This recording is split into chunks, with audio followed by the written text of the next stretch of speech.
तो ऑस्ट्रेलिया ने बांग्लादेश के खिलाफ पलट कर वार किया है। डार्बन के अंदर शिकस्त हुई और उसके बाद जिस तरह से वापसी की है ऑस्ट्रेलिया ने, खासकर मिचेल स्टार्क ने जो बॉलिंग की है वो बहुत बाकमाल है। मगर एक पॉइंट उठता है कि 1.5 दिन के अंदर लोकल ऑस्ट्रेलियाई टाइम 2 बजे मैच खत्म हो गया था। तकरीबन 6 साढ़े 6 बजे तक सूरज जाके ढलता है, आधा दिन यानी हुआ था, 1.5 दिन के अंदर ये मैच खत्म हो गया।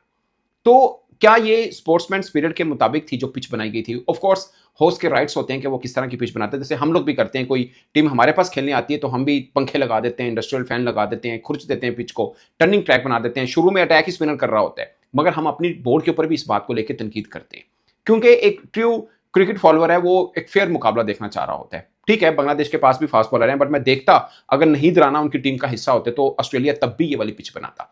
इस मैच से पहले 3 करंट मैचेस या लेटेस्ट मैचेस जो 2 दिन के अंदर खत्म हुए, मैं आपको उनकी एग्जांपल देता हूं। एक 2 मैचेस एशिस के अंदर ही थे बाय द वे, एक पर्थ में एक मेलबर्न में, जो 2-2 दिन में खत्म हुए।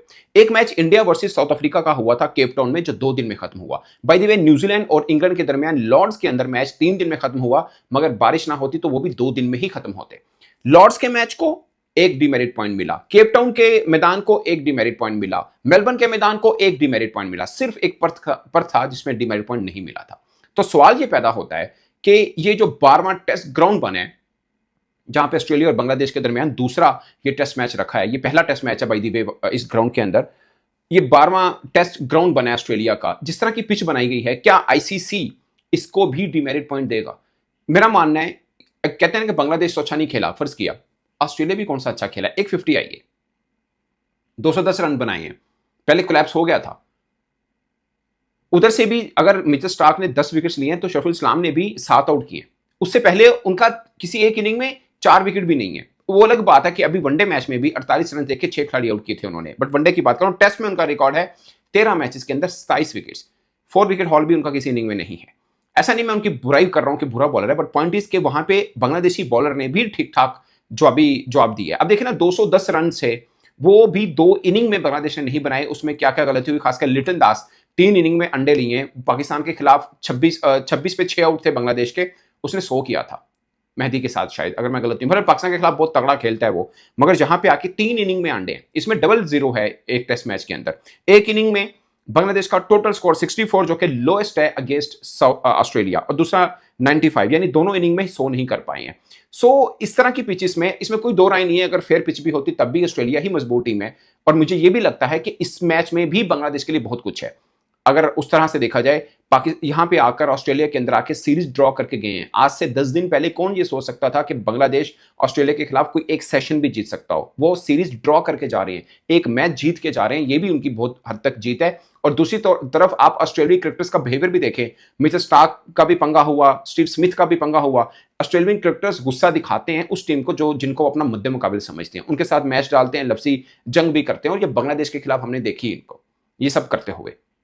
सो ऑस्ट्रेलिया जीता है, फेवरेट भी था, नंबर 1 टीम भी है टेस्ट की, आज भी दुनिया की वो नंबर 1 टेस्ट टीम है, इसमें कोई दो राय नहीं है। मगर इस टिपिकल एक मैच को देख के लगा कि ऑस्ट्रेलिया थोड़ा घबराया बांग्लादेश से। मतलब इस तरह की पिच बनाना जिसमें बैट्समैन के लिए कुछ ना हो, दूसरों के लिए नहीं, अपने लिए भी। और मैं पहले भी बोल चुका, मैं अब भी बोल रहा हूं, नहीं राना होता तो ऑस्ट्रेलिया कम से कम 10 मरतबा सोचता है ऐसी पिच बनाने में, क्योंकि 150 की पेस के साथ, और खासकर जैसा पाकिस्तान और बांग्लादेश की पिचेस के ऊपर वो बाउंसर मारता रहा है, यहां पे आता तो कुछ और ही होता। शायद टीवी पे देख के नहीं राना भी मचल रहा हो आगे से कि यार इस पिच के ऊपर तो मुझे बारी मिलनी चाहिए थी, और फिर शायद ये काम ना करता। 2013 मुझे याद है, पाकिस्तान ने साउथ अफ्रीका का टूर किया, टेस्ट सीरीज हमने खेली थी, हम बुरे से हारे थे। एक केप टाउन का ही, शायद जोहानिसबर्ग का, बल्कि जोहानिसबर्ग का था, जिसमें ना कुछ मिलीमीटर बारिश वो घास छोड़ी गई थी। मिसबाउल हक कप्तान थे, ऑफ कैमरा बातचीत कर रहे थे, उन्होंने कहा कि अगर हमारे पास इस वक्त आमिर और आसिफ होते, मैं देखता ये साउथ अफ्रीका इतनी घास छोड़ता पिच के ऊपर। पाकिस्तान बुरे तरीके के साथ खेला था, मगर यहां पे ऑस्ट्रेलिया ने एक टेस्ट मैच हारे। पहले तो उनको भी नहीं होगा ना कि यार ये बांग्लादेश हमें यूं हरा के चला जाएगा, चाहे कैसी भी पिच क्यों ना हो। हालांकि डार्बन की फेयर पिच थी, बॉलर बैट्समैन दोनों के लिए बेहतर था, मतलब ठीक ठाक किस्म का दोनों को स्पॉट मिली जो अच्छा खेले।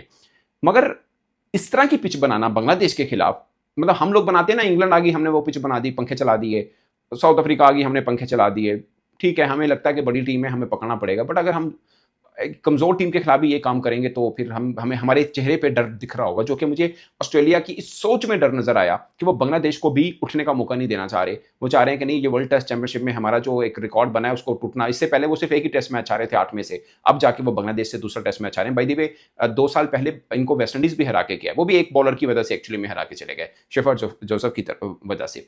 अब हमें 30 बरस हो गए हैं, हम नहीं जीत पाए हैं ऑस्ट्रेलिया में। बाय द वे 30 बरस हो गए हैं, हमने ड्रॉ नहीं किया टेस्ट मैच, 17 टेस्ट मैच इस बीच में हो गए हैं, जीतना तो दूर की बात है। और बांग्लादेश अगर सीरीज ड्रॉ करके जा रहा है, ये इनके लिए बहुत बड़ी जीत है। इस टेस्ट मैच में भी उनके बॉलर ने बेहतर बॉलिंग की, बैट्समैन बहुत बुरी तरह से खेले हैं। सिर्फ एक 30+ रन है, सिर्फ एक 30+ रन है, 0-0-0 कितने ही ज्यादा हैं। कल हमने देखा था पहली बॉल के ऊपर ही पहली विकेट उनकी गिर गई थी। कुछ गलतियां ऑफकोर्स हुई हैं, कुछ पिच में तो बहुत ज्यादा था फास्ट बॉलर्स के लिए, मगर बांग्लादेश कुछ ज्यादा ही हल्का खेले हैं, इसमें भी कोई दो राय नहीं है। बट मैं देखूंगा आईसीसी की, शायद अगर आईसीसी की प्रेस लिस्ट इस पिच के ऊपर आ जाए एक डिमेरिट पॉइंट की, तो आप इस पे हैरान ना होइएगा। मेरा मानना है कि 1.5 दिन के अंदर मैच का खत्म होना, वो भी उस टीम के साथ जो पहले जीत के आ रही हो। मतलब आप कह सकते हैं बांग्लादेश कमजोर टीम है, मगर इतना भी नहीं है। और फिर ऑस्ट्रेलियन बैटर्स भी इस पिच के ऊपर ज्यादा कुछ नहीं खेल पाए हैं। By the way Mitchell Starc ने बड़ी जबरदस्त बॉलिंग की। पहले दिन हमने जब देखा था, सिर्फ 22 बॉलों पर उन्होंने 5 खिलाड़ी आउट कर दिए थे, यानी 3.4 ओवर हुए थे और उन्होंने 5 खिलाड़ी आउट कर दिए थे। अब उनकी टोटल 10 विकेट्स हैं इस मैच के अंदर। और ये तारीफ बनती है मिचेल स्टार्क की, बल्कि पाकिस्तान के अंदर भी बहुत डिस्कस हुआ कि हम लोग कहते हैं 36 बरस का हो गया, पेस गिर जाएगा। ये 150 से नीचे नहीं उतरे। मतलब दिखाई इन्होंने अपनी फिटनेस दिखाई। मिचेल स्टार्क ने तगड़ा बॉलर है, इसमें कोई शक नहीं है। पहले वो वसीम अकरम के रिकॉर्ड भी तोड़ चुके, फिर रंगना हैरात का रिकॉर्ड भी तोड़ा। इस वक्त दुनिया में लेफ्ट आर्म, इधर कोई स्पिनर हो या फास्ट बॉलर, सबसे कामयाब बॉलर के तौर पर मिचेल स्टार्क टेस्ट क्रिकेट के अंदर आए हैं। और आप इनका देखिए, वो शायद वाइट बॉल सीरीज खेले ना खेलें, बट टेस्ट बड़े लगातार खेलते हैं। हेजलवुड का भी यही है, पैट कमिंस का भी यही है। बल्कि आपने देखा होगा कि पाकिस्तान में चैंपियंस ट्रॉफी हुई थी, चैंपियंस ट्रॉफी खेलने वाइट बॉल के लिए नहीं आए थे, मगर टेस्ट क्रिकेट वो हर जगह पे खेलते हैं और लगातार खेलते हैं। सो ये ओवरऑल सूरत हाल है दोस्तों। इससे पहले ऑस्ट्रेलिया और बांग्लादेश, जब ये सीरीज नहीं शुरू हुई थी, शायद किसी के माइंड में नहीं होगा कि ये इतनी मज़ेदार किस्म की हो सकती है। और शायद हमने भी नहीं सोचा कि हम इस सीरीज के ऊपर ज़्यादा बात भी कर पाएंगे, क्योंकि एक वन साइडेड कंपटीशन नज़र आ रहा था कि ऑस्ट्रेलिया आराम से बांग्लादेश को पकड़ेगा। बट मेरा मानना है आखिरी मैच हारने के बावजूद इस सीरीज से बांग्लादेश को बहुत कुछ मिला है। आगे एफटीपी की बांटा जाएगा कि कौन से देश ने किसके साथ कितना खेलना है। अभी साउथ अफ्रीका भी जाना है बांग्लादेश ने, उससे पहले अपनी ए टीम को भी भेज रहे हैं। इंग्लैंड को ये होस्ट कर रहे हैं, वेस्ट इंडीज को ये होस्ट कर रहे हैं। इस मैच से पहले चौथे नंबर के ऊपर थे वर्ल्ड टेस्ट चैंपियनशिप साइकिल के अंदर। अभी भी चांस इनके पास है, आगे थोड़ा बेहतर खेलते हैं, खासकर अपने घर में इंग्लैंड और वेस्ट इंडीज को। इनको लाजमी, वेस्ट इंडीज को तो पकड़ेंगे, इंग्लैंड को भी इनको पकड़ना चाहिए। और फिर साउथ अफ्रीका में भी कहीं एक मैच ये जीत जाते हैं, इनके पास बड़ा ब्राइट चांस होगा। और इस सीरीज में जो पहले मैच में जीत मिली है, इनके लिए बड़ी मोटिवेशन होगी। आई एम प्रीटी श्योर आगे सीरीज में भी आपको अच्छा देखने को मिलेगा। और मुझे खुशी इस बात की हो रही है कि एशिया के अंदर एक और टीम इतनी मजबूत दावेदार बन के आ रही है। 2012-13 का टाइम पीरियड बांग्लादेश का बड़ा जबरदस्त था। 12 में एशिया कप का फाइनल भी खेला, इंडिया को इन्होंने हराया था, जिस मैच में सचिन तेंदुलकर ने 100 किया था। वो मैच बांग्लादेश जीता था। अगरचे 100 सचिन तेंदुलकर ने किया था, मगर मैच बांग्लादेश जीता था। 290 समथिंग रन भी उन्होंने उस वक्त चेस किए थे। तो वो बड़ा एक पीक टाइम था। बाय द वे उस वक्त तमीम इकबाल उनकी टीम का हिस्सा हुआ करते थे, आज वो बीसीबी का हिस्सा जरूर है। सो वही मुझे रूप बांग्लादेश टीम का नजर आ रहा है, बल्कि उससे शायद थोड़ा बेहतर नजर आ रहा है, क्योंकि अब ये अपने घर से बाहर निकल के भी जीत रहे हैं। पाकिस्तान को 2-0 से हराया, अब ऑस्ट्रेलिया को 1-1 के साथ सीरीज ड्रॉ करना, ये बड़ा कमाल है। और ये नया इरा हो सकता है बांग्लादेश क्रिकेट का। खासकर उनके फास्ट बॉलर अब बराबर का मैच डालते हैं। अब कोई भी तीखी पिच बनाएगा, एक बार सोचेगा जरूर कि ऑस्ट्रेलिया को हरा के एटलीस्ट एक मैच जरूर आए हैं, दूसरे में हारे जरूर हैं, मगर बॉलर्स ने अपना खाता पूरा जरूर किया, बैट्समैन थोड़े डगमगाए हैं। अब बांग्लादेश की अगली सीरीज, खासकर जो इंग्लैंड और वेस्ट इंडीज के अलावा जो साउथ अफ्रीका के साथ इन्होंने खेलनी है, वो भी देखने के काबिल जरूर होगी, क्योंकि अब बांग्लादेश ने भी अपना दम